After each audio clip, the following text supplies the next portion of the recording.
कौन से प्रेस वाले हैं सर आप लोग? अब तक। अब तक? हाँ सर ये बासन गेट में सर अब तक प्रेस वाले लोग हैं, कह रहे हैं कि हमको जाना है वहाँ कटाई वाला जहाँ हो रहा था वहाँ पर। ये प्रेस वाले लोग हैं सर, क्या करना है सर इनको, इन लोगों को? हाँ सर अब तक। हाँ हाँ रोक कर रखा हूँ सर, रोक कर रखा हूँ जी। आपको सर यहाँ से परमिशन नहीं मिलेगा अंदर जाने के लिए। अच्छा, क्यों मतलब? अब सर आप बात कर लीजिए। बात करिए नहीं बोलो, हैं? बात करिए। नहीं हमारा बॉस अगला जो है बोल रहा है कि नहीं यहाँ से परमिशन नहीं मतलब किस लिए, वही पूछा, किस लिए मतलब परमिशन नहीं मिलेगा? रीजन कुछ बताए होंगे ना? सर दिन क्या बताऊँ, बोलो वहाँ से मतलब करना। अब एसडीएम से बात कर लीजिए ऊपर।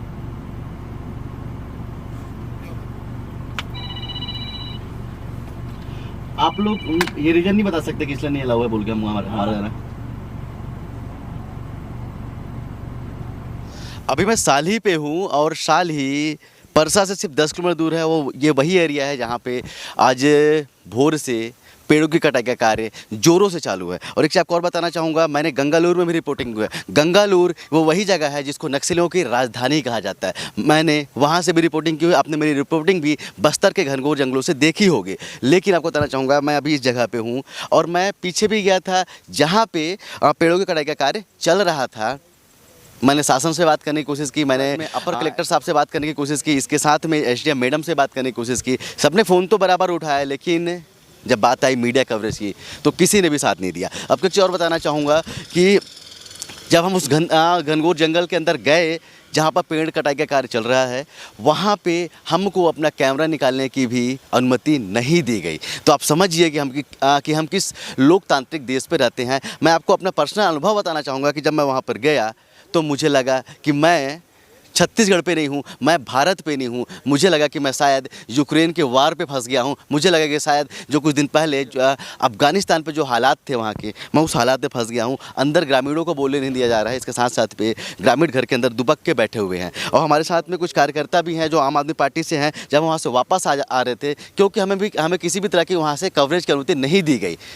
समझिए, देश के चौथे लोकतंत्र को रोका जा रहा है। बोला जाता है कागजों पे कि ये जो हम पत्रकार जो हैं वो देश के चौथे स्तंभ होते हैं, सच्चाई को दिखाने की ज़रूरत वहाँ पर होती है। लेकिन जब हमने वहाँ पर कैमरा चालू करने की कोशिश की तो वहाँ पे आपको बताना चाहूँगा कि करीब 50 से ज़्यादा स्कॉर्पियो थी, जिसमें वहाँ के लोकल कंपनी की तरफ से जो लोकल गुंडे जो अपॉइंट किए गए थे वो बैठे थे। उन्होंने माइक छीनने की कोशिश की, उन्होंने कैमरा छीनने की कोशिश की कि अगर आप चालू करेंगे तो आप यहाँ से जिंदा भी नहीं जा पाएंगे। ये वहाँ की बातें थी। तो चलिए, कुछ लोग भी हमारे साथ में हैं। आप लोग, क्या नाम है आपका? हरिनारायण साहू। किस लिए यहाँ पर आए हुए हैं?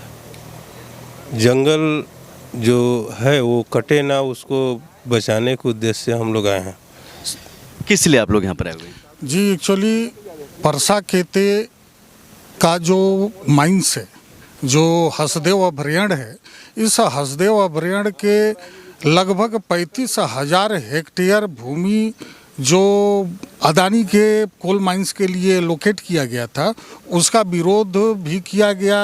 हमारी पार्टी के तरफ से तमाम विरोधें भी हुई और बगैर जन सुनवाई और बगैर जन सभा के इन लोगों ने, सरकार ने अदानी के गोद में बैठ कर के पूरे जंगल को, जो आज हिंदुस्तान का हृदय स्थल बोला जाता है, फेफड़ा बोला जाता है, उसको काटने का अभियान ये चला रहे हैं।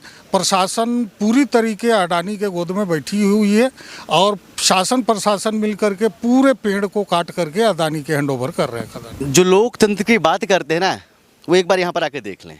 जो लोकतंत्र की तारीफ करते हैं कि हमारे देश में लोकतंत्र है, तो एक बार यहाँ पर आ जाएं और देखें यहाँ से कि किस तरह से निश्चित तौर पे जो प्रशासन है वो गोद पे जाके बैठ चुका है। क्या नाम है आपका? सुरेंद्र कुमार गुप्ता। आप लोग को क्या दिक्कत है, यहाँ पे क्यों खड़े हैं? हम लोग इससे ये दिक्कत है हमारा कि यहाँ जो जंगल काट रहे हैं, ये काटने नहीं देना है हम लोगों को। तो आप लोग को अंदर जाना चाहिए ना? अंदर जाना है, लेकिन रोक रहे हैं, यहाँ शासन रुकवा रही है। पुलिस वाले बोलते हैं कि हम लोग तो उनके कार्यकर्ता हैं, हम तो जाने नहीं देंगे आप लोग को। एक तो कांग्रेस पार्टी यहाँ पर नहीं आएगी, मुझे पता है। बीजेपी के भी जो राष्ट्रवादी नेता हैं, जो बोलते हैं कि हम राष्ट्रवादी हैं, वो नेता भी यहाँ पर नहीं आएंगे। और क्या नाम है आपका? मेरा नाम इनके पवन कुमार मित्तल। हाँ, आप लोग को अंदर नहीं जाने दिया जा रहा है? जी। क्या बोला जा रहा है? कि भैया इनके नहीं जाने देना है आम आदमी पार्टी को। आपको भी नहीं जाने दिया? बिल्कुल नहीं जाने दिया जा रहा है। यहाँ पुलिस की दादागिरी चल रही है, प्रशासन की दादागिरी चल रही है और यहाँ के लोकल विधायक जो माननीय टी.एस. सिंहदेव हैं उनकी मिली भगत से पूरा जंगल काटा जा रहा है। चलिए, पुलिस की दादागिरी तो नहीं बोला जा सकता। उन्हें जो आदेश दिया जाता है उस आदेशों का सिर्फ वो पालन करते हैं मेरे ख्याल से। अगर इनको बोला जाए कि ये जो लोग हैं अगर इनको माला पहना के अंदर भेजा जाए तो वो पुलिस करेगी। अगर उनको बोला जाए कि यहाँ से लाठीचार्ज करके भगाया जाए तो वो करेगी, क्योंकि पुलिस को कहीं ना कहीं हमेशा हमारे देश में मोहरा बनाया जाता है। तो इनको जो आदेश आएगा वो करेंगे। एक चीज़ आपको बताना चाहूँगा, जब मैं अंदर गया हुआ था तो वहाँ पर मैंने देखा कि जिस तरह से मेरी गाड़ी की फ़ोटो खींची जा रही थी, जिस तरह से मेरे आई कार्ड्स चेक किए जा रहे थे। आई कार्ड्स कोई प्रशासनिक अधिकारी चेक नहीं कर रहा था। वहाँ पर मेरी जो बात हुई, अपर कलेक्टर से बात हुई, एसडीएम मैडम से बात हुई, उनके द्वारा कोई चेकिंग नहीं हुई है। लेकिन जो वहाँ पर लोकल गुंडे थे उनके द्वारा मेरी गाड़ी की फ़ोटो खींची जा रही थी, मेरे आई कार्ड चेक किए जा रहे थे, हमको कवरेज से रोका जा रहा था, जबकि वहाँ पर पूरा का पूरा प्रशासनिक अमला मौजूद था। समझिए, हमारे देश के पत्रकार समझिए, हमारे प्रदेश के पत्रकार समझिए, जो आप लोगों को बैठ के वहाँ से बता दे रहे हैं कि लोकतंत्र है। आप लोग कांग्रेस और बीजेपी की बातें करते हैं, पार्टियों की बातें करते हैं। एक बार देश के लिए सोचो यार।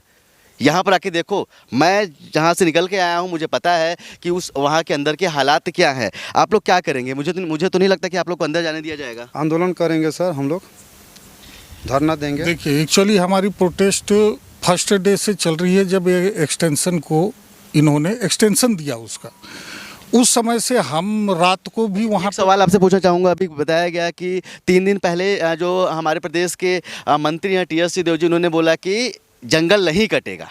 ये 3 दिन पहले की बात है। हमारे मुख्यमंत्री से बात हो गई है, जंगल नहीं कटेगा, और आज तीसरा ही दिन है। तो आप लोगों ने बताया कि जो यहाँ से सरपंच को भी यहाँ से झूठ बोल के ले जाया गया, रायपुर में बैठा दिया गया यहाँ के सरपंचों को। 3 दिन पहले बयान आता है कि नहीं, अब कोई भी एक्सटेंशन नहीं होगा, न किसी भी प्रकार के कोई पेड़ कटेंगे। 3 दिन के बाद ऐसी क्या चीज़ें बदल गई? ये जो बातें आप लोग बोल रहे हैं कि जो यहाँ से सरपंचों को ले जाया गया, 20, 25, 30 की संख्या में सरपंचों को ले जाकर रायपुर में जाके बैठा दिया गया है, ये बातें कहाँ तक सही हैं? हाँ, सरपंचों को यहाँ से ले जाकर के उनको बैठा दिया गया। उन लोगों को बोला गया कि चूँकि ये थोड़ी सी आप लोगों का सहयोग चाहिए, और जंगल काटने को लेकर के वहाँ पे जो प्लानिंग थी उसको कुछ सरपंचों ने लीक आउट कर दिया, और लीक आउट करने के बाद सारे सरपंच विद्रोह भी किए हैं। आज क्या कहते, साली में और हरिहरपुर में तमाम ग्रामीणों को बंधक बना करके रखा गया है। चलिए, उसका गवाह मैं खुद हूँ, मैं वहाँ पर से आया हूँ, उसका गवाह मैं खुद हूँ। आप जो बता रहे हैं वो बिल्कुल सत्य है, क्योंकि मैं वहाँ से आ चुका हूँ। और एक चीज़ आपको और बोलना चाहूँगा देश के प्रधानमंत्री मोदी जी से कि मोदी जी, मैंने भी आपको वोट दिया था, और एक अच्छे दिनों का वादा आपने किया था। आपने बोला था कि सबका साथ और सबका विकास।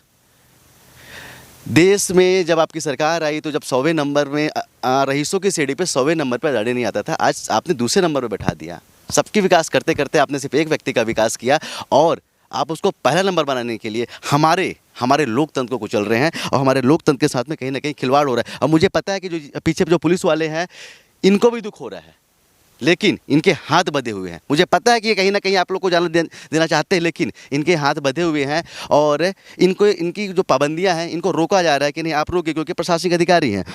अभी क्या करेंगे, मतलब क्या आगे की क्या? हमारी रणनीति स्पष्ट है, हमारी रणनीति स्पष्ट है। हमारा संघर्ष इनके साथ चलेगा, और लगातार वो संघर्ष के लिए हम कटिबद्ध हैं। और हमारी पूरे छत्तीसगढ़ की यूनिट कल से इस मामले को लेकर के हम थाने का घेराव करेंगे, प्रशासन का घेराव करेंगे। तब तक में तो हजारों पेड़ कट जाएंगे। अब स्थिति ये है कि ये तो हमको जाने ही नहीं दे रहे हैं। हम सुबह से यहाँ बैठे हुए हैं, अभी हमको जाने नहीं दे रहे हैं। हाँ, ये है कि इनके जो मोनोपोली है, बीजेपी और कांग्रेस की जो कॉरपोरेट के गोद में बैठने की जो मोनोपोली है, उसको एक्सपोज अपन करेंगे, ये तय है। चलिए, निश्चित तौर पे देश के लोगों से बोलना चाहूँगा, क्योंकि जो मुद्दा है हसदेव बचाओ मुद्दा, ही कोई छोटा मोटा मुद्दा नहीं है। इसमें अंतर्राष्ट्रीय संस्थानें भी यहाँ पर आई हुई थी, देश की मीडिया के साथ साथ में विदेश की मीडिया भी यहाँ पर थी। उन्होंने भी कवर किया था, उन्होंने बोला था कि किस तरह से इस जंगल को बचाना कितना ज़रूरी है, और ये मुद्दा छोटा मोटा नहीं था। लेकिन एक अच्छे दिनों वाली सरकार और एक भूपेश की भरोसे वाली सरकार ने कितना अच्छा ग्रामीणों के साथ में किया, और कितना भरोसा यहाँ पर लिया है। एक बार बोलना चाहता हूँ प्रदेशवासियों से कि जब मेरी न्यूज़ आपके पास जाएगी तो एक बार आप लोग यहाँ पर आके देखिए, एक बार देखिए कि सबका साथ और सबका विकास कैसे होता है, और एक बार देखिए कि कितना भरोसा है यहाँ पे। जो ग्रामीण यहाँ पे अंदर पे हैं, जो ग्रामीण बाहर नहीं निकल पा रहे हैं, जो ग्रामीण यहाँ के रहने वाले हैं, उनको किस तरह से डिटेन किया गया है, एक बार आपके देखिएगा। किस तरह से मीडिया को कवरेज करने से रोका जा रहा है, एक बार देखिएगा। और मैं सभी देश के जो बड़े बड़े मीडिया संस्थान हैं, आपसे तो उम्मीद नहीं कर सकता हूँ लेकिन जितने भी स्वतंत्र पत्रकार हैं, एक बार आप लोग आइए, एक बार यहाँ पर आके ज़मीन देखिए और ज़मीनी हकीकत को देखिए कि किस तरह की हालात यहाँ पर बना दिया गया है। चलिए, हमारे साथ में तहसीलदार साहब भी हैं। सर, मैं क्या आपसे सवाल पूछूं, लेकिन एक ही पूछना चाहता हूं सर, क्योंकि आप भी कहीं ना कहीं बंधे हुए, मुझे पता है। इनको अंदर नहीं जाने दिया जाएगा क्या? क्या कसूर है इनका सर? नहीं सर, कसूर कुछ नहीं है। हमको तो आप भी अच्छी तरह जानते हैं कि जो हमको आदेश मिलता है उसका हम पालन करते हैं। अभी तो नहीं जाने देंगे। अभी नहीं जाने दिया। कब तक में जाने दिया जाएगा सर? बस जब तक हमको ऊपर से आदेश नहीं मिल जाता कि अंदर जाने देना, तब तक नहीं जाने देंगे। सर, पेड़ों की कटाई तो बराबर चालू है सर, इसका विरोध हो रहा है सर। ग्रामवासी भी, मैं वहाँ से घूम के आया सर, ग्रामवासी बिल्कुल डरे समय से हैं सर। और नियमानुसार चल रहा सर, शासन के नियमानुसार चल रहा है। चलिए, मैं सर से ज़्यादा नहीं पूछ सकता हूँ। मैंने बताया कि सर की कुछ अपनी मजबूरियाँ हैं और वो मजबूरियाँ इनकी हैं और ये उसमें बंधे हुए हैं। ये चाह के भी नहीं कर सकते। अगर इनका दिल टूट जाए या इनको जितनी भी तकलीफ़ हो, करना तो वही पड़ेगा। जो सरकारें आदेश देंगे, करना तो वही पड़ेगा जो यहाँ की सरकारें चाहेंगी। तो एक बार फिर से अपने प्रदेशवासियों से बोलना चाहता हूँ, एक बार फिर से मैं अपने छत्तीसगढ़ वासियों से बोलना चाहता हूँ, एक बार फिर से अपने देशवासियों से बोलना चाहता हूँ कि लोकतंत्र का हनन किस तरह से हमारे देश में हो रहा है। एक बार आप लोग आके देखिए। आप आएंगे तो मैं आपको दावे से बोल सकता हूँ कि आपकी रूह कांप जाएगी। एक बार जिस डर से हम वहाँ से बाहर निकले हैं, एक बार आके देखिए कि किस तरह से। मैंने आपको बताया भी कि गंगालूर से रिपोर्टिंग करते करते, जिसको छत्तीसगढ़ की नक्सलों की राजधानी बोला जाता है, वहाँ मैंने रिपोर्टिंग की। मुझे वहाँ इतना डर नहीं लगा जितना डर यहाँ पर लगा। और क्योंकि इस तरह का एक माहौल पैदा कर दिया गया है ग्रामीणों के बीच में, एक तरह का डर बना दिया गया है। क्योंकि यहाँ पर जितने भी लोग यहाँ पर घूम रहे हैं बंद गाड़ियों पर, वो कहीं से भी ग्रामीण नहीं नज़र आते हैं और कहीं से भी ग्रामीण नहीं है। जिस तरह से माइक को छीनने की कोशिश की गई, जिस तरह से कैमरे को छीनने की कोशिश की गई, जिस तरह से एक पिक्चर लेने से मना किया गया, तो आप समझिए कि क्या हालात हमारे छत्तीसगढ़ के इस परसा कोल ब्लॉक में हैं। तो एक बार फिर से मैं जितने भी समाज सेवी हैं और जितने भी पत्रकार हैं, एक बार उनसे अपील करूंगा कि एक बार फिर से आपको यहाँ पर आने की ज़रूरत है। जो तानाशाही है उसको दिखाने की ज़रूरत आपको है। एक बार अपील है, एक बार आप आइए। अगर हम सब एक होंगे तभी यह हसदेव बच पाएगा, अन्यथा यह हसदेव नहीं बच पाएगा। कैमरामैन उत्तम के साथ अब तक के लिए मैं सुनील शर्मा। जय हिंद।